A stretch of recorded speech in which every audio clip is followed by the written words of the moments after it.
7:21 আমরা পৌঁছে গেলাম কক্সবাজার রেল স্টেশন, কালুরঘাট সেতু। 5 ঘন্টা 320 কিলোমিটার পরে আমাদের গোছগাছ সব কমপ্লিট।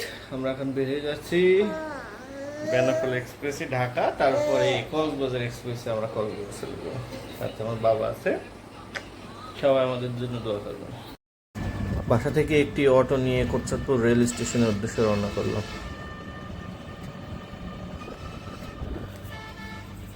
2:20 বাজে আমরা কোটচাঁদপুর রেল স্টেশনে পৌঁছে গেলাম। আমাদের ট্রেন আসবে 2:40। এখন ট্রেনের জন্য অপেক্ষা করব।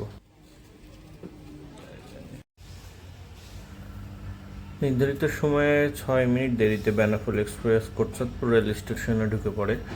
এবার ট্রেনেও উঠে পড়তে হবে। এখানে মাত্র 2 মিনিট যাত্রা বিরতি দেয়। সতর্কতার সাথেই আমরা ট্রেনে উঠব। যাক, ভালোই উঠে পড়লাম। শুরু হয়ে গেল কক্সবাজার যাত্রার প্রথম ধাপ, কোটচাঁদপুর টু ঢাকা। আমাদের সিট নম্বর ছিল ঘ বগি 14-15। ট্রেনের অনেক সিট খালি ছিল। ফার্স্ট টাইম পুরোটা পর ট্রেন যায়।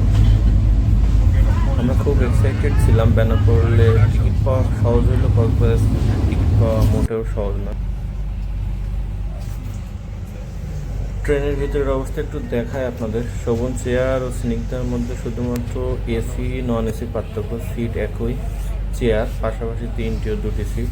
পা রাখার স্থানে একটা আছে, একটা খাবার ট্রেও কিন্তু আসলে তারা দিয়েছে, এখানে রেখে খাওয়া খেতে পারবে। আমাদের ট্রেন চলা শুরু করলো। ছোট বউটা খুব খুশি।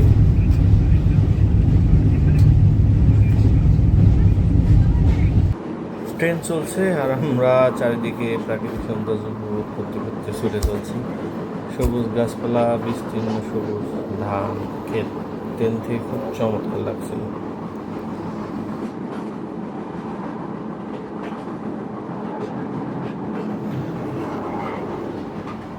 বেনাপোল এক্সপ্রেসের টিকিট আপনি অনলাইন ও কাউন্টার সবখানে অ্যাভেলেবেল পাবেন। আর যারা যশোর থেকে যেতে চান তারা রূপসী বাংলা এক্সপ্রেসটাই বেস্ট। রূপসী বাংলার টিকিট পাওয়া অনেকটা কষ্টসাধ্য, কয়েকদিন আগে কাটতে হয় আর কি।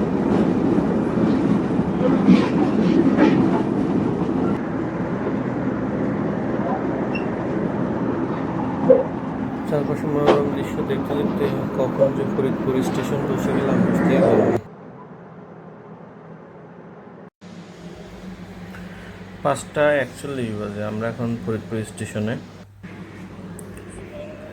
এই স্টেশনে সাধারণত ক্রসিং হওয়ার কারণে 20-25 মিনিট দাঁড়ায়। ফরিদপুর স্টেশনটা আপনাদের একটু দেখায়। কিছু খাবার কেনার জন্যই নামছিলাম, কিন্তু কাছাকাছি কোনো দোকান না পাওয়ায় খালি হাতেই ফিরতে হলো। আমাদের ট্রেনটা আবার চলতে শুরু করলো। এই ট্রেনের কমলাপুর পৌঁছানো জাস্ট টাইম 8:30। এরপর ভাঙা স্টেশন ধরলো, তারপর কমলাপুর।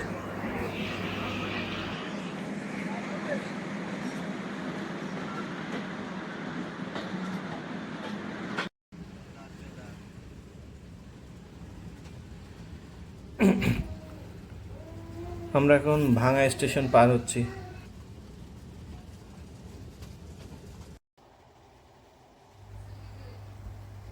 বেনাপোল এক্সপ্রেস স্বপ্নের পদ্মা সেতুতে উঠে পড়ল।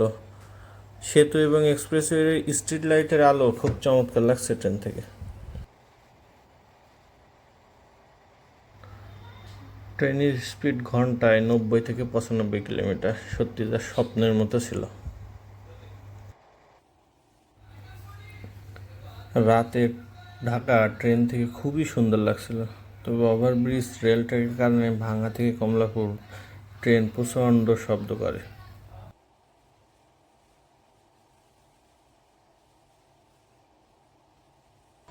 ফাইনালি আমরা কমলাপুর রেল স্টেশন পৌঁছে গেলাম। আমরা এখন কক্সবাজার এক্সপ্রেসে করে কক্সবাজার উদ্দেশ্যে যাবো।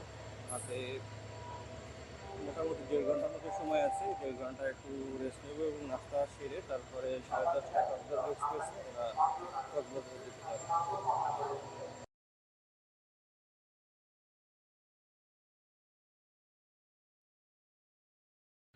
রাতের খাওয়া দাওয়া শেষ করে আমরা কিন্তু কক্সবাজার এক্সপ্রেসে উঠে পড়ছি।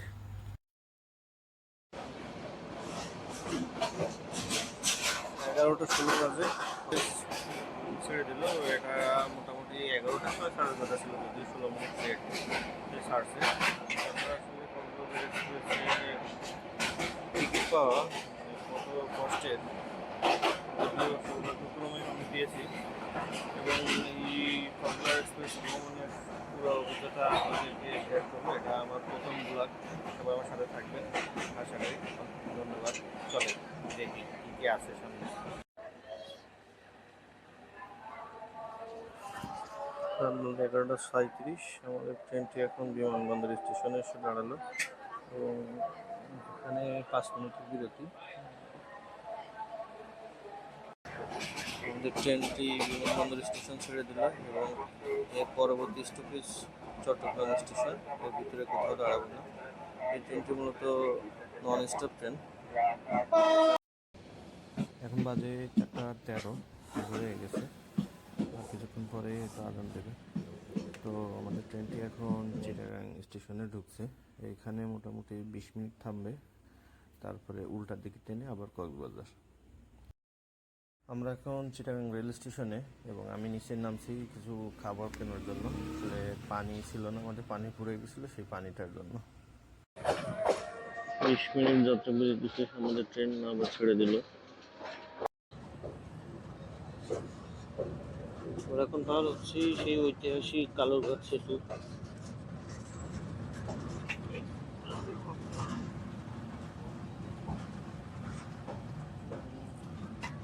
5:22।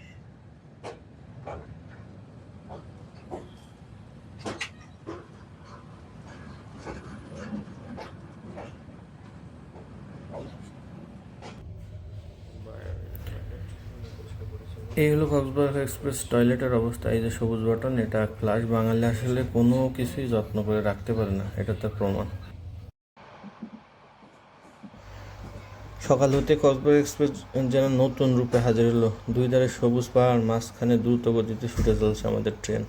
রাতের ক্লান্তি নিমেষেই শেষ।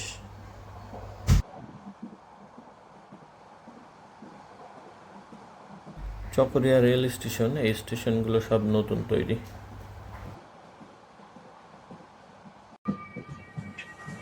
ঢাকা কক্সবাজার হাইওয়ে, কক্সবাজারমুখী গাড়ি দাঁড়িয়ে আছে।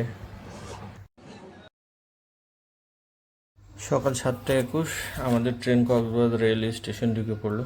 মাত্র 1 মিনিট লেট ভাবা যায়।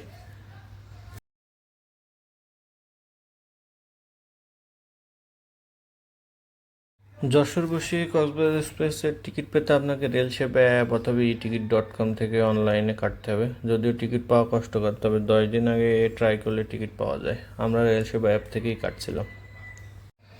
আমাদের ট্রেনটা কক্সবাজার স্টেশনে ঢুকে পড়লো।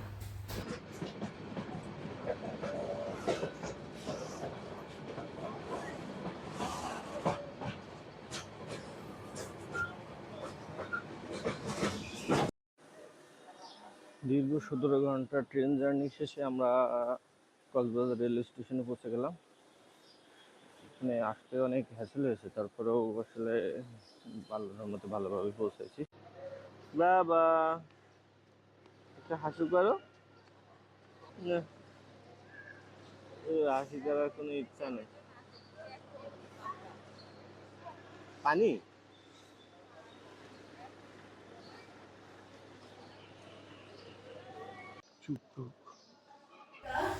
খুবই পরিষ্কার পরিচ্ছন্ন ও বিশ্বমানের একটি রেল স্টেশন, অনেকটা বিমানবন্দরের টার্মিনালের মতো।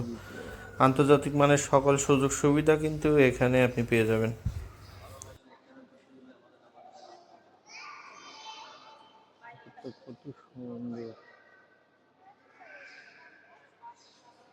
কোন দিকে অটো?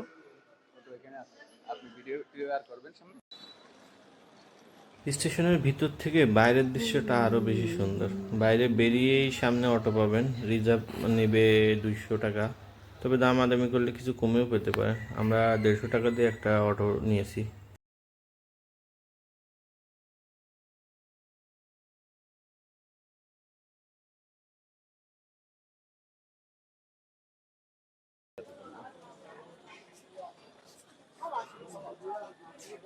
ফাইনালি যশোর থেকে ট্রেনে কক্সবাজার আসার স্বপ্ন পূরণ হলো। এখন আমরা হোটেলের উদ্দেশ্যে যাচ্ছি। সবাই ভালো থাকবেন, আল্লাহ হাফেজ।